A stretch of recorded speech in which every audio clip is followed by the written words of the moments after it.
Throw me the ball and watch what I do with it. You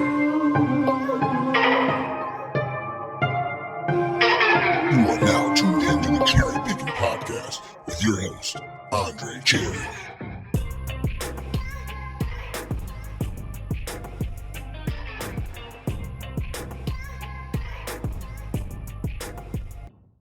Hey, what's up, everybody? Welcome in to another edition of the CherryPickin podcast. I am glad that you have downloaded this episode. We'll just dive right in. This is my Week 11 recap.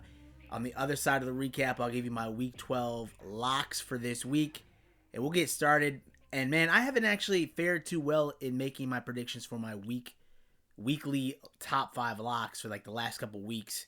This week, I went 2-3. It was a pretty rough week for me. In the ACC, I had my beloved NC State Wolfpack over Wake Forest, and they ended up losing this game 45-42. I am heartbroken. I feel a little let down. I mean, I'm going to be real with you. NC State's my team, my squad. This was this season right in front of us, right in front of NC State for the taking to win the Atlantic. They still potentially could do that, but it's not looking good. And NC State had the opportunity to win against Wake Forest, control somewhat of its own destiny, and they came up a little bit short. The Wolfpack are now just 1-9 straight up against Wake Forest when traveling to Winston-Salem since 2001. So on the road, they are just 1-9 in the last 10 games. This is a heartbreaker. There's no other way to say it. There's no other way to describe it. It just sucks. You know, it was a slugfest. It definitely was a slugfest offensively. I enjoyed watching the fireworks, but it just hurts that NC State just came up a little short. Wake Forest now only needs one win out of their last 2 games to secure the division and punch their ticket to the ACC championship game.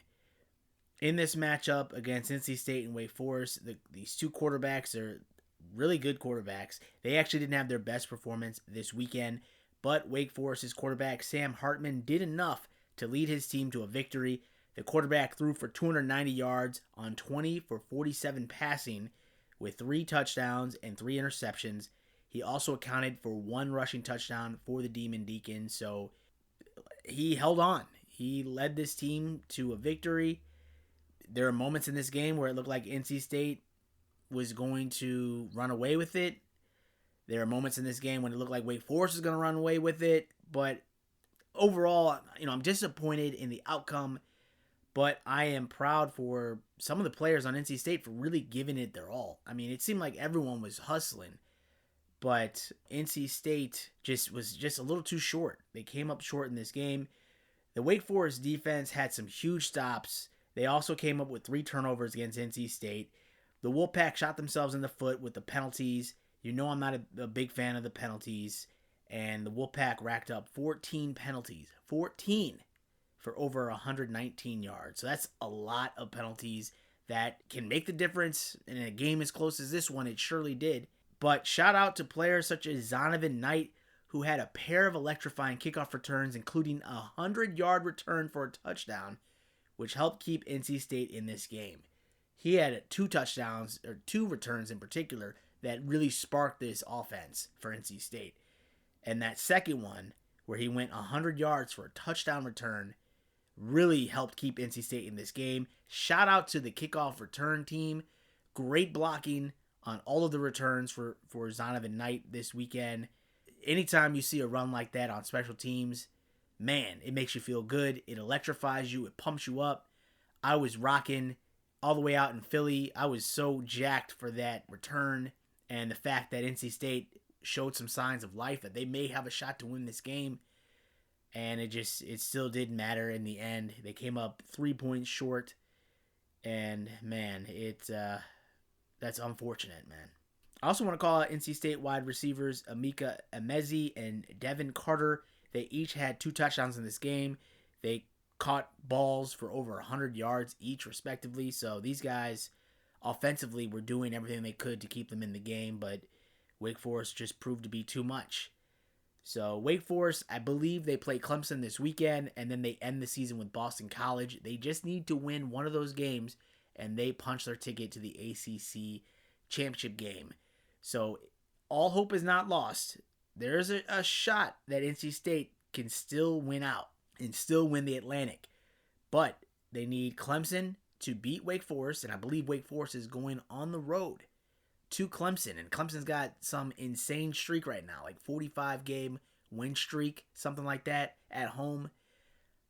I wish them luck, but Wake Forest looks good. I mean, they look like Clemson would look offensively.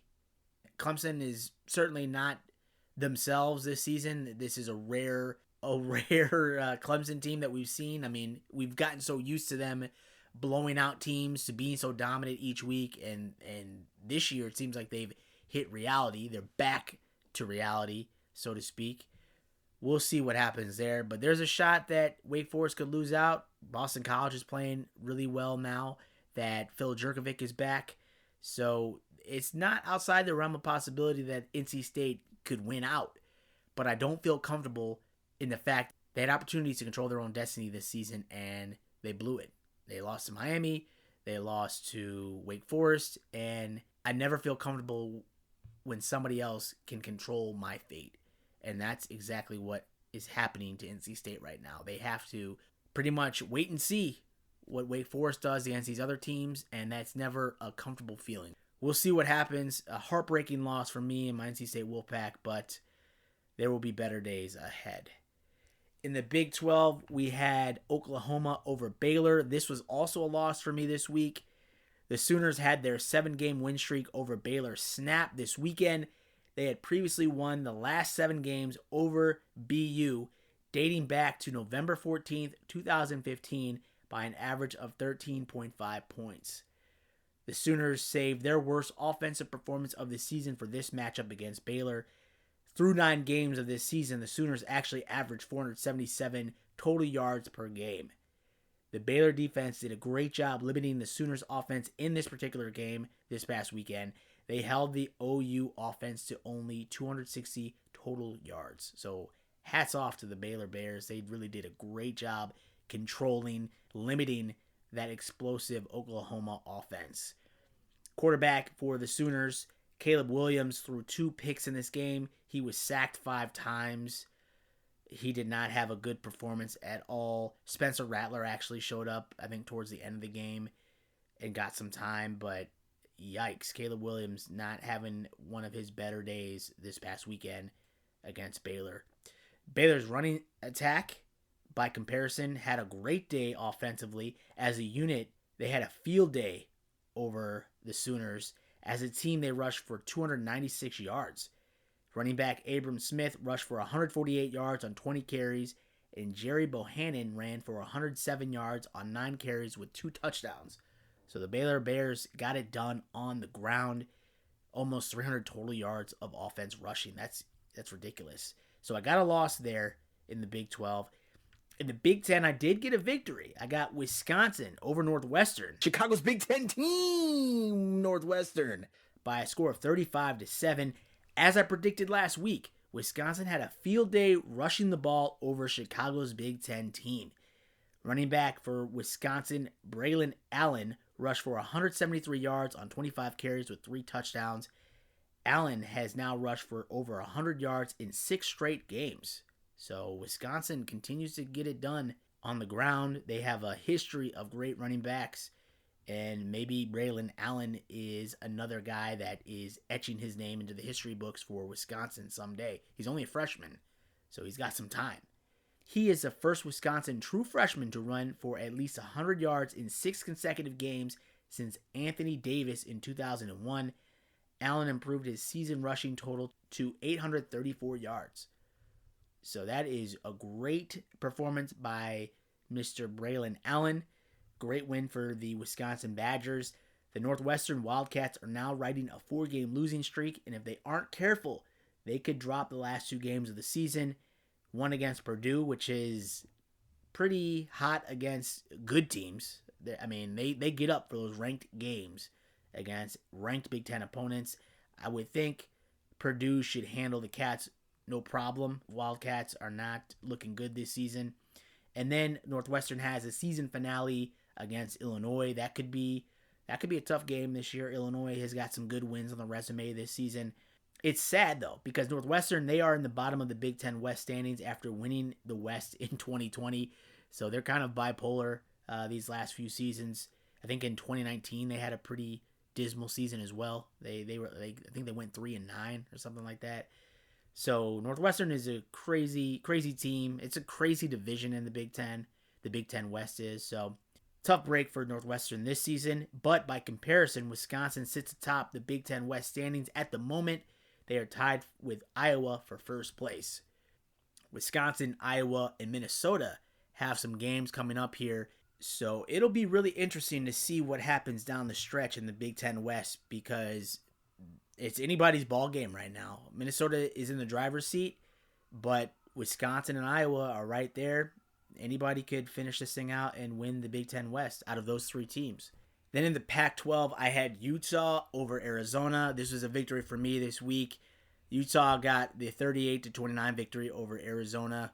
Utah rolled over the Wildcats in this game. The offense accounted for 468 total yards, while the defense had 3 sacks and 7 tackle for losses.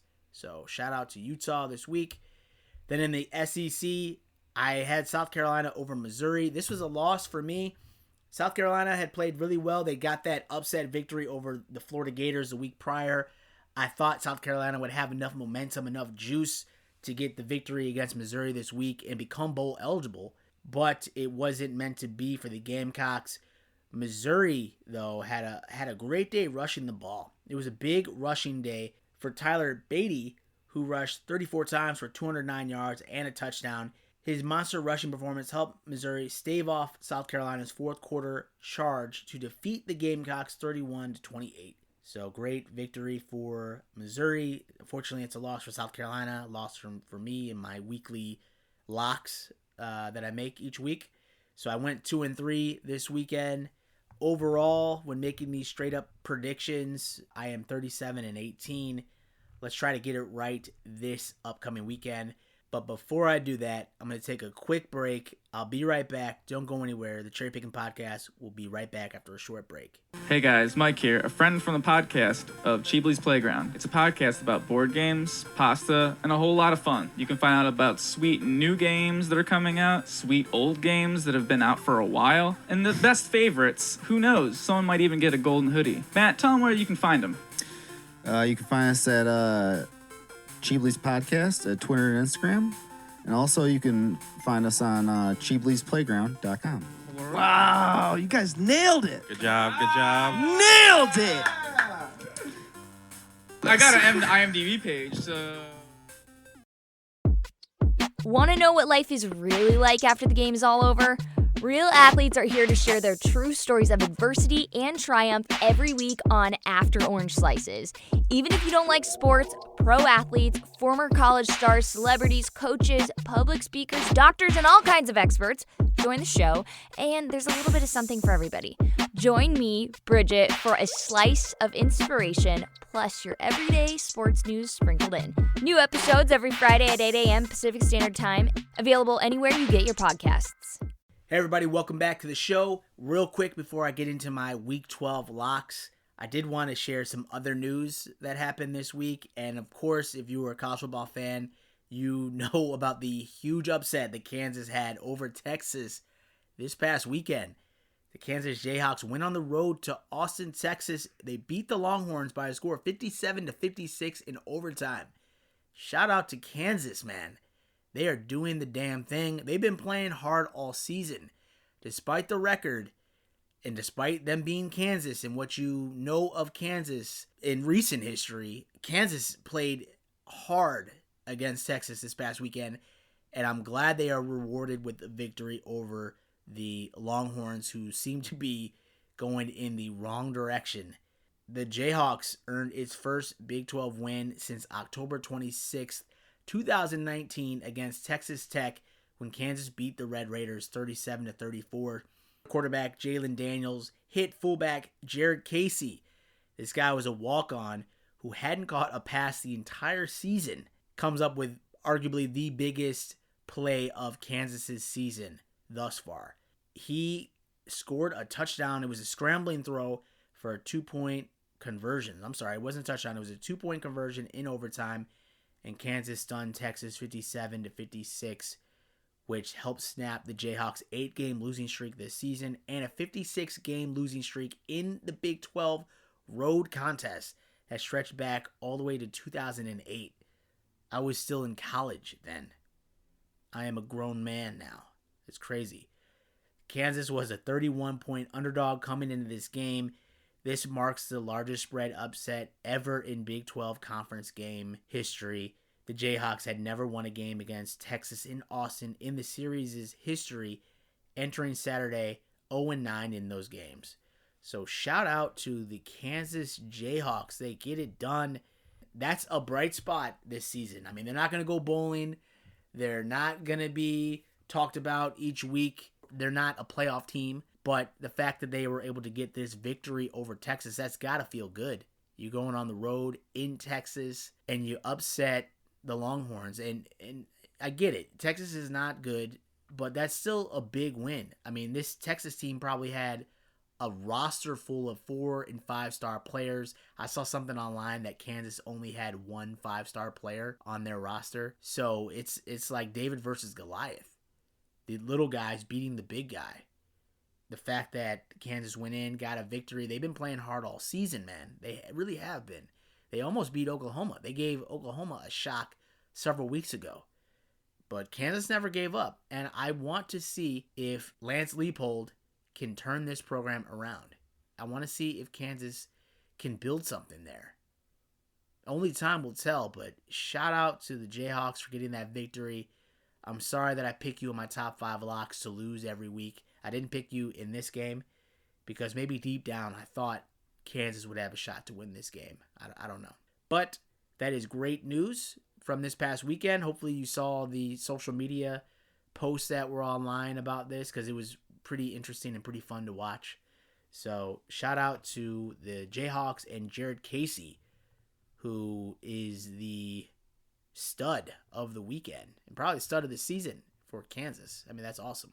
Real quick before we get out of here, I'll give you my Week 12 locks. In the ACC, I'm taking Notre Dame over Georgia Tech. Brian Kelly, the head coach of the Irish, will look to get his 10th win of the season this weekend with a victory over Georgia Tech. With that victory, he will have achieved his 7th 10-win season out of 12 seasons that he's been at the helm in South Bend. A 9-1 record right now is nothing to sneeze at. I mean, that's great because I did not think that they would have that record when I was making my predictions in the preseason. But the fact that they did what they had to do, they take care of business pretty much every week.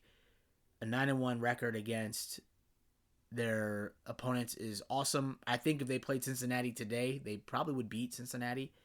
So maybe they'll get their shot in the playoffs potentially if Notre Dame is able to luck out and get in there. But shout out to Brian Kelly and his squad for holding it down this season. Notre Dame over Georgia Tech this weekend in Week 12 action. In the Big 12, I'm taking West Virginia over Texas. The visitor in this series has won 4 of the last 5 meetings. Texas goes on the road to Morgantown for this game. Hopefully history is on their side this weekend. However, I think West Virginia gets the victory. Even though West Virginia is 2-3 in the last 5 meetings, Texas is currently on a 5-game skid, and I think a loss to West Virginia would be the final nail in the coffin for this season. I will be interested to see what happens. Interested to see what type of effort Texas brings out in their matchup against West Virginia, but I think the Mountaineers beat the Longhorns this weekend. Then in the Big Ten, I'm taking Penn State over Rutgers. Did you know Penn State leads this series 29 wins to 2 losses, with the last loss coming back in 1988. I was like 2 years old then, and I'm a grown man now. So that's crazy.